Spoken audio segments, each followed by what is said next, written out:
Hello friends, welcome to my channel. వాళ్ళ అమ్మ నాన్నలకి డబ్బులు ఇస్తూ కళ్యాణ్కి దొరికిపోయిన అనామిక. ఇదంతా ఎలా జరిగిందో మనం ఈ వీడియో తెలుసుకుందాం. ఇంకా కబోర్డ్లోని చెక్ బుక్ నుంచి చెక్ తీసుకొని అందులో అనామిక అమౌంట్ రాస్తుంది. వెంటనే వాళ్ళ అమ్మకి కాల్ చేసి, అమ్మ నేను డబ్బులు పంపిస్తాను, డ్రైవర్ని పంపిస్తాను కదా, లోపలికి రాకని చెప్పి బయట ఉండమని నేనే వచ్చి ఇస్తాను అని అనామిక చెప్తుంది. ఇంకా అనామిక చెక్ని కొంగుచాట దాచుకొని మెల్లగా బయటకు వస్తూ ఉంటుంది. ఇది చూసిన స్వప్న అప్పుడే తన రూమ్ లోకి వెళ్తుంది. ఆ విషయం తెలియని అనామిక చెక్ని కొంగుచాట దాచుకొని మెల్లగా దిగుతూ ఉంటుంది. చాలా కంగారు పడుతూ ఉంటుంది. అలా స్టెప్స్ దిగుతున్న టైంలో తనకి ఎదురుగా కళ్యాణ్ వస్తాడు. అది కూడా చూసుకోకుండా అనామిక కళ్యాణ్కి డాష్ ఇస్తుంది. అనామిక ఏమైంది, ఎందుకంత కంగారు అని కళ్యాణ్ అడుగుతాడు. ఏం లేదు కళ్యాణ్, కంగారేం లేదు అని అనామిక అంటుంది. మరి ఎందుకలా ఉన్నావు అని కళ్యాణ్ అడుగుతాడు. ఏం లేదు, నిన్ను గుద్దాను కదా, మరి నన్ను తిడతావేమో అని భయపడుతున్నాను అని అనామిక అంటుంది. తెలియక చేసిన దానికి ఎవరు ఏమని అనామిక, తెలిసి చేస్తేనే తిడతారు అని కళ్యాణ్ అంటాడు. సరే కళ్యాణ్, నాకు పని నేను బయటికి వెళ్తాను అని అనామిక అంటుంది. సరే వెళ్ళు, కానీ ఎందుకంత టెన్షన్ పడుతున్నావు అని కళ్యాణ్ అడుగుతాడు. ఏం లేదు కళ్యాణ్, సరే సరే నేను వెళ్ళొస్తాను అని అనామిక అక్కడి నుంచి వెళ్ళిపోతుంటుంది.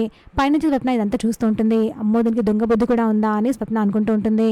చూసాగా ఫ్రెండ్స్, మరి ఏం జరగబోతుందో. ఇలాంటి జెన్యూన్ అండ్ అప్డేట్స్ కోసం మా వీడియోకి లైక్ చేసి ఛానల్ సబ్స్క్రైబ్ చేసుకోండి.